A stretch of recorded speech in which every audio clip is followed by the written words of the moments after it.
Recording in progress. So we're still on marketing mix product.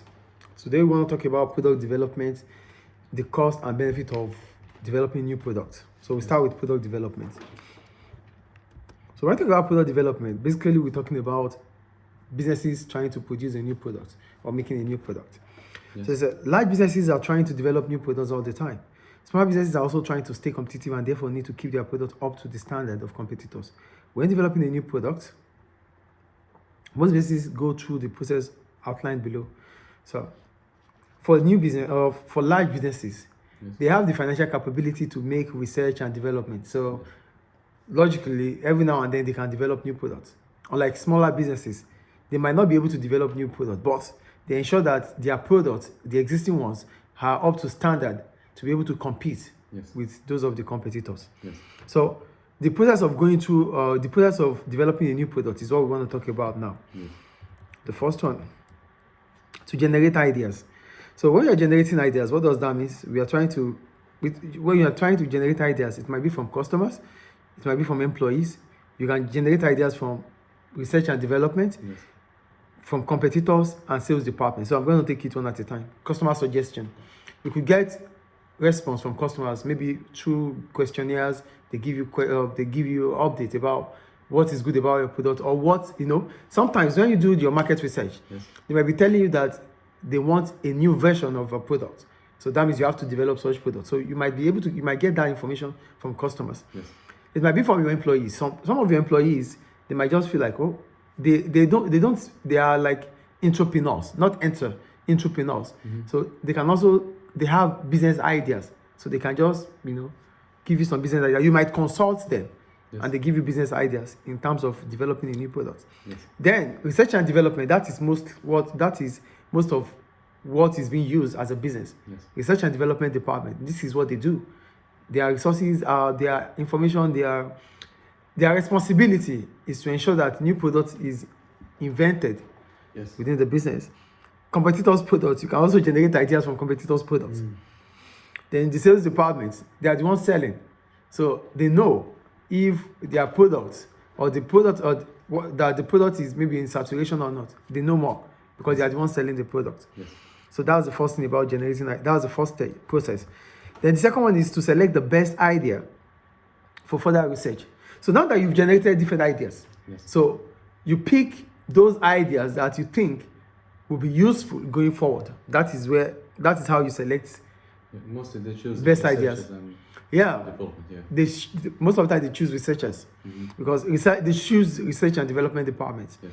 But whichever way, whatever information they gather, yes, in the course of generating ideas might be very useful. Yes. So here they go. Need to decide which idea to abandon and which to research further. Some products may be too expensive to manufacture. Other products would probably not sell well. So when you're selecting ideas, it's just about the ideas to take in and the ones to just let go. Yes. That is about that is about selecting the best idea. Then the third stage or the third process is to decide if the company will be able to sell enough for the products to be a success. So as soon as the research is done, now you have to think about revenue that will be generated from developing the new product. Are you sure the new product will be able to generate enough revenue to make it a success? Yeah. So here they said the marketing department now looks in detail at the remaining ideas. It assesses how large it thinks the sales would be and the likely size of the market share. A break-even analysis is carried out to see how many sales would be needed to cover cost. Development cost should also be included. So here is about revenue. So, okay, if we are unable to make large, if we are not going to make profit, yes, we should be running at a loss. So we have to put into consideration break-even analysis here. So for break-even analysis, is about your total cost equals your total revenue. So we're not going to make a loss, fine. If we are not going to make a loss, we shouldn't make a profit. If we're not going to make a profit, we shouldn't be talking about making a loss. So we must break even. Yes. That is where you have to, and then you have to put into consideration the cost. Mm. Because if you are unable to cover up for the cost, then you won't be breaking even nor making profits. So at least they're gonna be at the break even. Yeah, break even analysis. That's the point there. Then the next stage is to develop a prototype. Prototype. Yeah, a prototype allows you to, like just testing the market. The test. Yeah, you the kind of product you want to produce, Yes. but you are producing this one to test on the market. Mm. So here they wrote, a prototype allows the operation department to see how a product could be manufactured. It also allows them to foresee any problems with the manufacturing process. Many large companies use computer simulations for part of this process. So it's a prototype, it's just a similar one to the product. So they check through it, what are the problems that it could require. The prototype is not going to be the product. It's just going to be like the skeleton of that product. So they use it to test on the market. Yeah. So the product is launched. Then we go to launch the product in one area to test the market. So the product is launched onto small part of the market. This allows the company to see how well the product sells without committing large amounts of money for a national launch.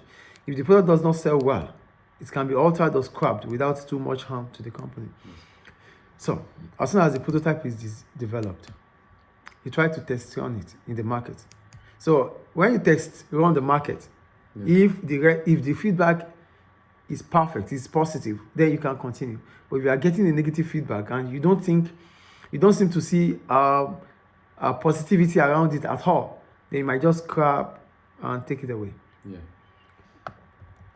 The next stage is to go to a full launch of the product to the whole market. This is when the test running the market is successful. Then if the test running is successful, then you can launch the product fully into the market.